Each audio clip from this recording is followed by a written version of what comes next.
Good afternoon, everyone. Welcome to my vlog. Once again, this is Kuya King at your service. So this afternoon, pag-usapan natin ang nakalapit na eleksyon.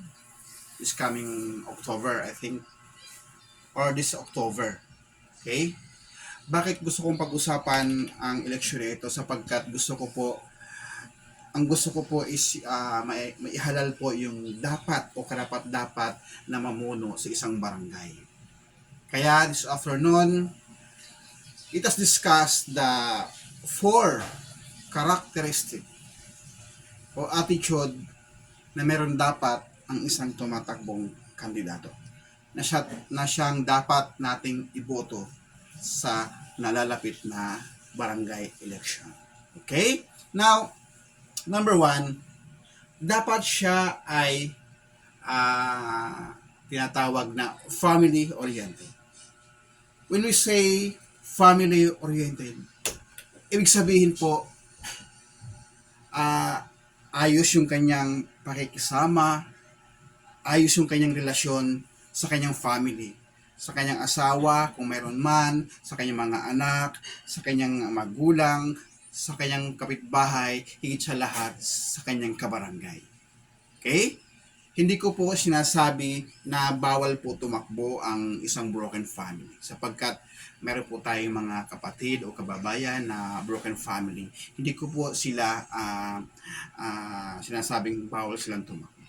Ang sinasabi ko lamang kung anong status meron tayo sa ating buhay bilang isang bahagi ng pamilya, dapat maayos yung ating relasyon. Sapagkat tandaan natin, ano nga bang ibig sabihin ng isang pamilya o family? Ang sabi nga po, ang isang pamilya daw po ang isa sa pinakamaliit na unit ng lipunan na ito ay binubuo ng tatay, nanay at mga anak. Kaya sa isang kandidato, kaya sa isang upong barangay captain this coming election, dapat po ay maayos yung kanyang pakikisama, relasyon sa kanyang family. Sapagkat paano niya magiging maayos ang kanyang pakikisama sa kanyang kabarangay kung ang kanyang family ay hindi niya mismo kayang i-handle o pangasiwaan. Okay? So, pangalawa is yung tinatawag, dapat siya po ay mayroong intellectual. Okay? Dapat mayroon po siyang karunungan sa mga bagay-bagay, especially pagdating po sa services. Sa government, dapat ang basic ay alam niya. Alam niya kung ano ang pinapasok niya. Kasi it's all about servant, paglilingkod sa kanyang kabarangay. Dapat meron po siyang intellectual. Alam niya kung paano gagawin, patakbuhin ang isang barangay na kanyang nasakupan. Okay? At hindi lamang, dapat may kasamang diskarte. Sapagkat sa buhay, sa sitwasyon, may pagkakataon na hindi po natin may apply yung ating intellectual. Dapat may diskarte po ang isang barangay captain. At nang sa ganon, kung dumating man ang time na mayroong isang concern, may isang problem na kailangan ang isang diskarte, magagawa niya po yun at kanyang magampanan ang kanyang tungkulin bilang isang barangay captain. Okay? Now, number 3 is dapat po, ito tandaan natin ha, dapat alam niya o kabisado niya ang awiting Lupang Hinirang. Lupang Hinirang po hindi Bayang Magiliw ang title. Lupang Hinirang sapagkat ang Bayang Magiliw ang unang stanza po sa awitin ng Lupang Hinirang. Bakit ko po sinasabi na dapat alam niya? Kung ating aawitin ang lupang hinirang mga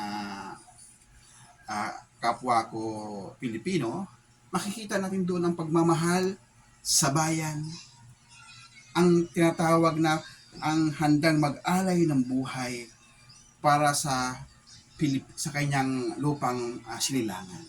Dapat merong ganun puso, merong ganung kaisipan ang isang tumatakbong barangay captain.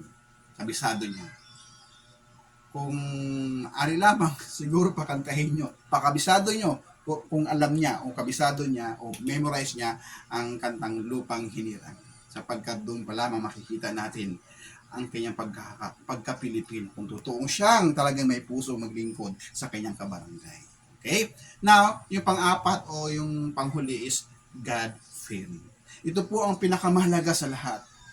Ang isang tao, ang isang barangay captain, ang isang individual ay mayroong takot sa Diyos. Sapagkat ang isang tao kung may takot sa Diyos, takot niyang gumawa ng kasalanan, takot niyang gumawa ng hindi karapat-dapat, takot niyang mangurakot, takot niyang hindi magampanan ang kanyang trabaho bilang barangay captain. Mahalaga po yun, mga kapatid. Sapagkat ang tao, ang isang barangay captain na may takot sa Diyos at ang Diyos ang kanyang unang sinasandalan, unang pinupuntahan, sinasanggunian sa mga dapat na gagawin niya sa kanyang barangay, yun po ang dapat iboto natin. May takot sa Diyos. Hindi yung takot na hindi nagsisimba sa pagtakot sa Diyos. Hindi po. Ibig sabihin, alam niya kasi na may isang Diyos na nakatingin sa kanya, kaya hindi niya po ang gagawin ang mga bagay na hindi dapat, bagkos kung ano po ang kanyang pinangako during the campaign, dapat magawa niya yun sapagkat yun ay pangako niya, hindi lamang sa tao, sa atin, kundi pangako niya ito sa ating Diyos. Nawa po, nakuha niyo po ang ibig kong sabihin. Ito po, wala po akong pinapatamaan. Ito po, gusto ko lamang magkaroon ng awareness po ang bawat Pilipino kung paano po umili, paano bumoto ng isang pinuno sa ating barangay. Sapagkat mahalaga po ito, tandaan natin. Tayo po ang maglalagay. Sila po dapat ay karapat-dapat sa ganong posisyon, mga kapwa ko Pilipino. And tayong dalahin ko na this coming election po ay maging mapayapa. Manalo ang dapat manalo. Ang matalo po may purpose kung bakit natalo. Kaya sa ating mga botante, dapat po huwag po tayong tumanggap ng bayad.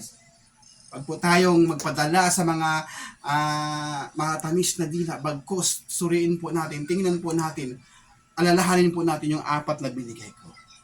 At kung magkaroon ng katuparan ng 4 na ito, sigurado po, uunlad po ang ating barangay at magkaroon ng maayos na pumumuno sa ating barangay.